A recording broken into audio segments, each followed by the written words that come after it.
안녕하세요 여러분, 유냉스입니다. Hello everyone, this is 유냉스. 시애틀 여행에 대해서 리뷰하는 영상을 촬영해 보도록 하겠습니다. 브이로그를 보는 것도 물론 재밌지만 제 브이로그나 어떤 여행 영상이든 그걸 보고 여행을 가기로 결정을 했을 때 그 루트를 짜고 막 어디가 좋은지 알아보고 하는데 굉장히 많은 에너지가 소모가 되잖아요. 물론 그 과정도 여행 일환으로서 너무 기대되고 재미있는 과정 중에 하나이기도 한데 그게 좀 과해지면 힘들어지더라고요. 제가 그랬습니다.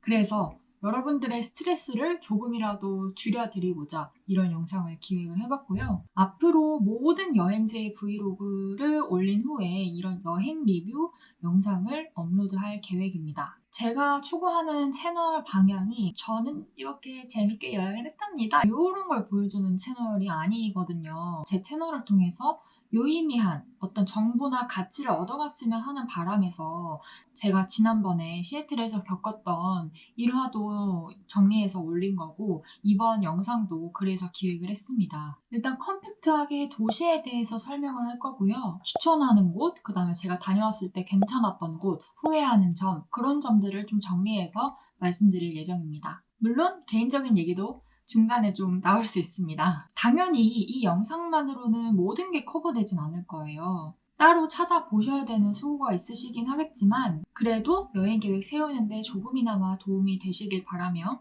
영상 시작하도록 하겠습니다. 일단 시애틀이라는 도시에 대해서 설명을 드릴게요. 일단 시애틀은요, 미국 서북부에 위치한 해안 도시로 아마존이나 마이크로소프트 같은 해외 거대 기업의 본사가 있는 도시입니다. 한국에서는 직항 기준 9시간 40분 정도 걸리고요. 시차는 무려 17시간이나 납니다. 한국보다 17시간 더 늦어요. 그리고 전압은 미국이기 때문에 되짚고 챙겨가셔야 됩니다. 또 미국이기 때문에 여행을 하기 위해선 이스타 비자가 필요한데요. 미국 입국 72시간 전에 비자 신청이 완료가 되어 있어야 하기 때문에 그 점 주의하셔서 꼭 사전에 미리 신청하시길 바랍니다. 사계절 내내 우리나라 날씨보다는 조금 따뜻한 편인 도시이긴 한데요. 해안 도시라서 그런지 흐린 날이 굉장히 많고 비가 자주 옵니다. 실제로 제가 3박 4일 동안 머무는 동안 맑았던 날이 하루도 없었고 거의 좀 우중충했습니다. 그리고 비가 왔던 날도 있었고요. 만약 비가 안 왔다면 언더그라운드 투어 대신에 어떤 전망대를 간다든지 피크닉을 한다든지 해리 여행을 했다든지 했을 텐데 비가 와서 그 당시에는 선택권이 별로 없었고 그래서 좀 언더그라운드 투어를 했던 것 같아요. 왜냐하면 그 당시에 언더그라운드 투어를 제가 당일에 예약을 했었거든요. 사실 시애틀이 완전 미국의 서북부에 위치한 해안 도시다 보니까 시애틀만을 위해서 시애틀을 찾는 분들은 많이 없을 거예요. 보통은 밴쿠버, 시애틀 여행을 하시던지 아니면 시애틀로 인을 하고 밑에 LA로 내려가서 서부 여행을 하시던지 그런 식으로 여행을 하시는 경우가 많은데 그런 사례를 감안해서 말씀을 드릴게요.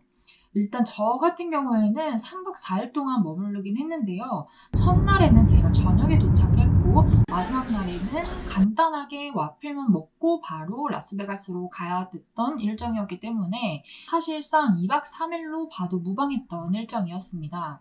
그래서 숙소를 다운타운에 잡으시고 다운타운에 있는 관광지랑 식당, 카페 위주로 다니신다면 제 생각에는 2박 3일 정도로도 충분히 관람하실 수 있을 것 같아요. 근데 내가 막 휴가가 2주고 일주일 통으로 다 쓸 수 있고 이런 경우라면 시애틀도 당연히 3박 4일, 4박 5일 이렇게 넉넉하게 있는 게 당연히 더 좋죠. 근데 시간이 얼마 없다는 가정하에 생각을 해보면 2박 3일도 나쁘지 않다, 괜찮다라고 말씀드리고 싶어요. 일반적인 한국인 분들의 관광 기준에 의해서 말씀드리는 겁니다. 명소 같은 것도 빨리빨리 가고 여기저기 가는 거 좋아하고 사진 찍는 거 좋아하시는 그런 여행 스타일 기준으로 봤을 때 2박 3일이라는 거고요. 한 곳에서 막 3, 4시간씩 있고 여유를 즐기고 피크닉도 하고 그런 식의 여행이라면 2박 3일 조금 촉박할 수 있습니다. 근데 사실 정말 제가 아까 말씀드린 대로 시애틀만을 가기 위해서 시애틀로 여행을 오시는 분들은 거의 없기 때문에 그냥 시애틀 빠르게 보시고 다른 도시로 넘어가서 관광을 이어나가시는 것도 저는 정말 추천드려요. 실제로 저도 시애틀 갔다가 라스베이거스를 갔으니까요. 미국에 교환학생을 가기 전부터 미국 드라마 그레이스 어나토미라고 의학 드라마이자 연애 드라마이자 가족 드라마이자 한 병원을 배경으로 한 그런 드라마가 있는데 저는 그 드라마에 미친 광팬이었습니다. 볼 때마다 감정이입을 해서 막 눈물 잘잘 흘리면서 봤고요. 막 주인공에 너무 몰입해가지고 막 한 명씩 떠나갈 때마다 너무 슬퍼하고 그랬던 광팬이었는데 그 드라마의 배경지가 바로 시애틀입니다. 정말 웃기게도 실제 촬영지는 거의 LA였는데 배경지가 시애틀이어서 드라마 안에서 시애틀 전경, 그 스페이스 니드를 포함한 시애틀 전경이 굉장히 많이 나왔어요. 스페이스 니드이 잡힌 전경, 페리 타고 보는 시애틀의 도심 광경, 다운타운 광경 이런 것들을 보여주다 보니까 나도 가보고 싶다라는 생각으로 교환학생에서 첫 여행지로 전 시애틀을 픽을 했고 그 다음에 라스베가스로 갔습니다. 그리고 약간 그런 생각도 있었어요. 서부는 언제든지 내가 미국을 갈 수 있는 준비가 되고 기회가 있다면 갈 수 있지만 그 외 동부는 여행하기 너무 힘들다는 생각으로 서부 여행을 거의 안 했어요. 서부 여행은 시애틀, 라스베가스가 처음이자 마지막 여행이었고 그 이후에 미국 일정은 죄다 동부였습니다. 제가 그린 톨스토이즈라는 호텔에서 머물렀는데 여기가 지금도 영업을 하고 있어요. 도미토리이기 때문에 1인 관광객에게는 아직도 엄청나게 인기가 많고 많은 분들이 찾는 곳인데 최근에 부킹닷컴으로 숙박비를 검색을 해보니까 1박에 7만원에서 8만원 정도로 조회가 되더라고요. 1인 기준입니다. 그래서 만약에 여러분이 신혼여행으로 가든 친구랑 가든 2인 이상 여행을 하신다고 하면 저는 무조건 그냥 다운타운에 2인 이용 가능한 호텔에 머물 것을 추천드리고 싶습니다. 왜냐면 제가 같은 일정으로 조회를 해봤을 때 2인 이용 가능한 호텔이 1박에 18만원에서 20만원 정도였거든요. 그러니까 도미토리를 1박에 7, 8만원 정도 한 명당 묵는다고 하면 14에서 16만원 정도인데 호텔에서 자면 18만원에서 20만원 정도면 묵을 수 있는 거잖아요. 그 갭 차이가 별로 크지 않은데 시설 차이는 어마무시합니다. 진짜. 여기 최근 후기를 찾아보시면 아시겠지만 굉장히 낡은 호텔이에요. 이 호텔의 유일한 장점, 위치와 저렴한 가격인데 그 저렴한 가격마저도 2인 기준으로 하면 그렇게 저렴하지도 않고 인근에 한 10분 정도만 걸어도 굉장히 갈만한 좋은 호텔이 많기 때문에 2인이 가시면 그런 곳에 가시는 거를 저는 강력 추천드리고 싶어요. 부킹닷컴 기준으로 커다란 스타벅스 리저브 매장에서 걸어서 20분 이내에 있는 평점 8점 이상의 호텔을 잡으면 웬만하면 무리 없이 다운타운을 돌아다니실 수 있을 거라고 생각합니다. 일단 숙소가 아까 말씀드렸다시피 상당히 낡았고요. 이불이 제 인생에서 봤던 이불 중에 최악이었어요.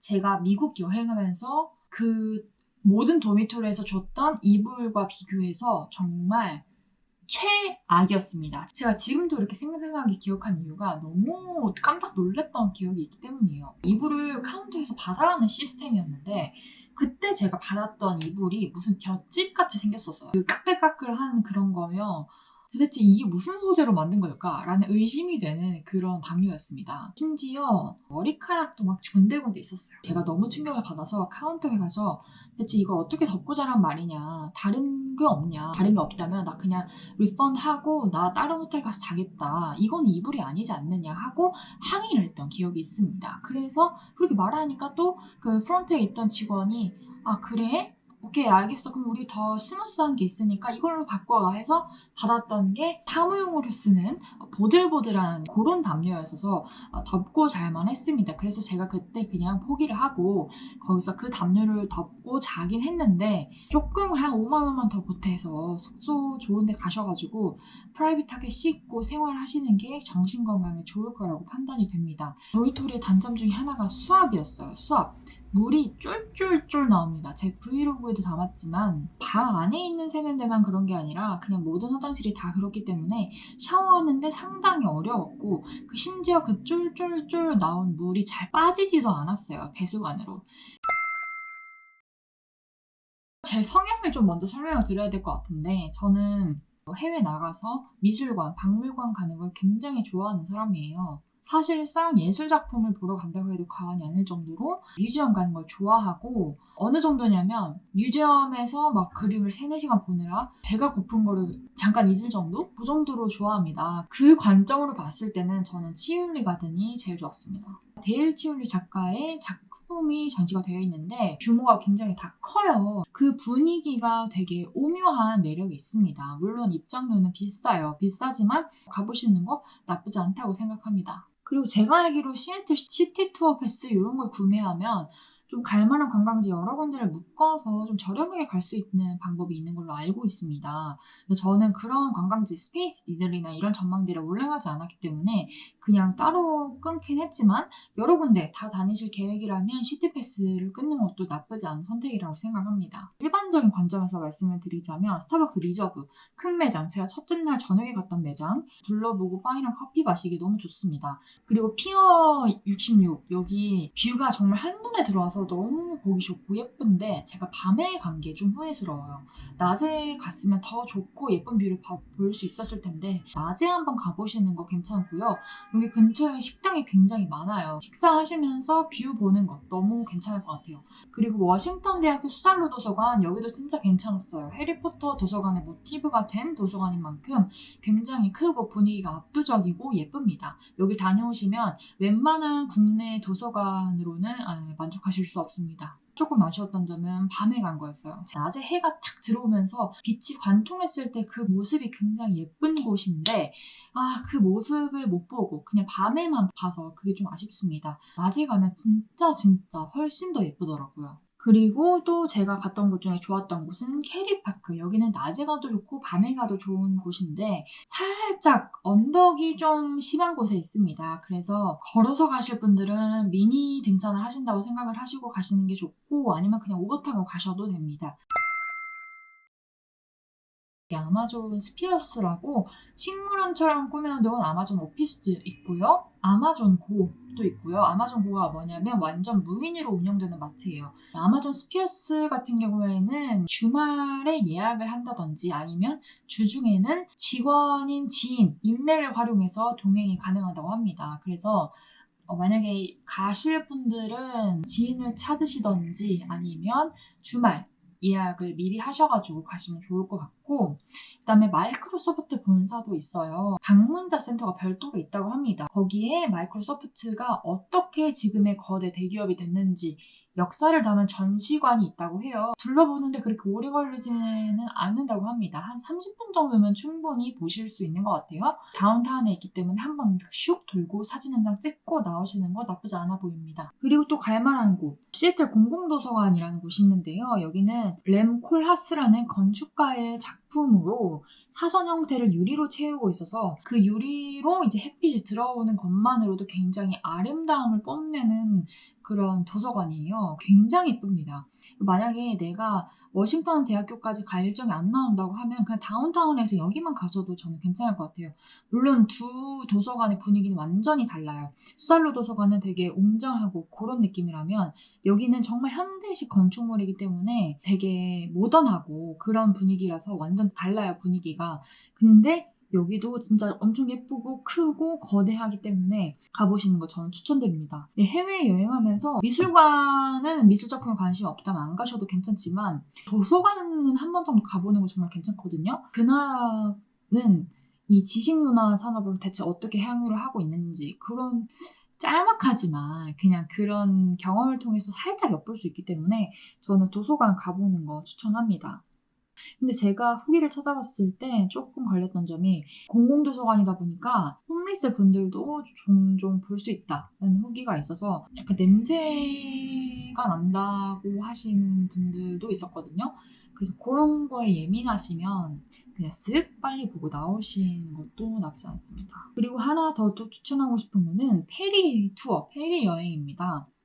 이거는 가격이 그렇게 비싸지도 않아요. 그러니까 시애틀이랑 베인브릿지라는 곳을 이제 왔다 갔다 하는 그런 페리를 탈 수가 있는 건데 편도는 한 30분 정도예요. 그래서 왕복으로 했을 때 한 1시간 정도 소요가 되신다고 보시면 되고, 티켓 가격은 약 9.45달러로 한화로 약 13,000원 정도 합니다. 그래서 갔다가 바로 다시 돌아오는 페리를 타셔도 되고요. 아니면 갔다가 거기 베인브리지 좀 구경하시고 이후에 돌아오는 배편을 타셔도 괜찮다고 합니다. 이걸 보시면 좋은 게 시애틀의 다운타운의 그 스카이 라인을 한 번에 딱 보실 수 있어서 정말 너무 좋을 것 같고, 저도 날씨가 좋았다면 탔을 수도 있는데 말씀드렸다시피 날씨가 저는 다 좋지 않았기 때문에 페리를 탄다고 하는데 뭐가 보이긴 보이겠냐? 약간 이런 마음으로 안 탔습니다. 그리고 마지막으로 또 말씀드리고 싶은 곳은 컬럼비아 센터예요. 호텔에서 꼽는 3대 전망대 중에 하나인데요. 저는 개인적으로 스페이스 니들보다는 컬럼비아 센터가 제일 좋은 것 같아요. 왜냐면 여기에서 딱 스페이스 니들이 딱 보이더라고요. 스페이스 니들이 있는 시애틀의 전경을 보기 위해서는 여기 괜찮은 것 같고, 여기 가격이 $20에서 $38 정도로 이 패키지를 뭘로 선택하느냐에 따라서 달라지거든요. 근데 그냥 단순하게 전망대로 올라가는 입장권이라고 생각을 하면 $20 정도는 구매하실 수 있어요. $20면 지금 환율 기준 약 26,000원에서 7,000원 정도 하실 거예요. 그 정도에 올라가실 수 있다. 여유가 있다면 또 추천하고 싶은 세 곳이 있는데요. 보잉사 있죠. 비행기. 그 보잉사의 본사도 시애틀에 있거든요. 근데 대신 여기 같은 경우에는 다운타운에 있진 않고 조금 외곽에 있어요. 정말 그 규모가 엄청나게 크다고 하더라고요. 웹사이트에 따르면 세계에서 가장 큰 공장이라고 되어 있고, 미식 축구장 80개 정도를 합쳐놓은 엄청난 규모의 거대한 공장이라고 합니다. 특히 만약에 아이와 함께 여행 가신다고 한다면 여기 가보시는 것도 저는 추천드려요. 근데 대신 일정에 여유가 있다는 전제 하에서만 추천을 드리고 싶습니다. 약간 외곽에 있기 때문에. T-모바일 파크라고, 여기는 시애틀 메리너스 홈구장이에요. 야구 팬이라면 저는 미국 야구장에서 경기 한 번 정도 보시는 거 나쁘지 않다고 생각을 하거든요. 그 규모가 이 한국에 있는 야구장과는 좀 차원이 다릅니다. 와, 이렇게 되는 정도? 그리고 게스워크 공원. 여기는 날씨가 좋다면 추천드립니다. 캐리파크가 스카이라인 한 번에 딱 볼 수 있는 장점이 있는 반면 거기는 진짜 아무것도 없어요. 그냥 벤치, 시멘트 이런 딱딱한 느낌이 있는데, 게스워크 공원은 되게 초록초록하고 풀밭이 막 쫙 이렇게 있는, 우리가 생각했을 때 그 파크 이미지에 가까운 공원이에요. 다운타운에서 차로 한 15분 정도 걸려요. 조금 거리가 있어서 우버 타고 가시는 걸 추천드리고, 여기 장점은 시애틀 시내를 딱 이렇게 보면서 여유롭게 피크닉을 즐길 수 있는 곳이에요. 여행이라면 뭐든지 여유롭고 힐링을 하고 내 몸과 마음을 수양하고 쉴 수 있는 곳이어야지 라고 생각하신다면 날씨가 좋을 때 여기 무조건 가세요. 왜냐면 그렇게 생각하시는 분들이라면 일단 기본적으로 여행 일정을 촉박하게 잡지 않으셨을 것 같고 넉넉하게 잡으셨을 것 같기 때문에, 그러면 그 중에 하루는 맑은 날이 있겠죠. 그 맑은 날 여기 게스워크 공원 가서 여유롭게 맛있는 음식 싸들고 가셔가지고 먹으면서 피크닉 하시면 좋을 것 같습니다. 약간 후회되는 점은 제대로 된 해산물 안 먹은 거예요. 그러니까 시애틀 같은 경우는 사실 해안 도시다 보니까 해산물이 굉장히 유명한 곳인데 유일하게 먹었던 해산물이 크림 차우드 스프밖에 없잖아요. 물론 그거 맛있었어요. 맛있긴 했는데 신선하고 날것의 해산물 안 먹었다는 생각에 조금 후회가 되더라고요. 제가 추천하는 곳을 하나 말씀을 드리자면, 제가 구글 평점도 보고 또 미국 식당 리뷰 앱을 따로 깔아서 보는 게 있거든요. 거기에서 봤을 때 후기가 괜찮았던 곳은 테일러 쉘시프트 오이스터 바라고, 여기가 지점에 2개가 있습니다. 스타벅스 리저브 바로 옆에 있는 매장이 하나가 있고 또 야구장과 가까운 매장이 하나가 있어요. 그래서 여러분들의 일정에 따라서 가시면 괜찮을 것 같아요. 그리고 하나 더 마지막으로 말씀드리고 싶은 거는, 여기는 가지 마세요. 껌벽. 저는 거기 갔다가 진짜 도대체 이게 왜 관광지냐 하는 생각이 들었고 좀 토할 것 같았어요. 솔직히 말하면. 왜 씹던 껌을 더럽게 이렇게 붙여놓은 것이 어째서 관광 자원이 됐을까 의구심이 들면서 이해가 안 갔어요. 거기는 그냥 안 가시는 게 좋을 것 같고, 그 다음에 스타벅스, 첫 번째 스타벅스도 마켓 갈 때 빠르게 들렸다가 사진 착각 찍고 나오세요. 볼 게 없고요. 살 것도 별로 없습니다. 제가 처음에는 물론 이 영상만으로는 모든 것을 다 설명드릴 수 없고 다른 것도 찾아보셔야겠지만 그래도 여러분의 수고를 조금이라도 덜어드리고자 이런 영상을 기획했습니다. 이렇게 말씀을 드렸는데 이 영상만으로도 사실 그냥 동선만 좀 짜시면은 충분히 여행하실 수 있지 않을까 하는 생각이 드네요. 이번 영상을 마지막으로 저희 시애틀 여행 관련된 영상은 이제 마무리될 예정이고요. 다음 영상은 라스베가스 브이로그 영상으로 찾아뵙도록 하겠습니다. 지금까지 시청해주셔서 감사드리고 도움이 많이 되셨길 바랍니다. 그럼 안녕!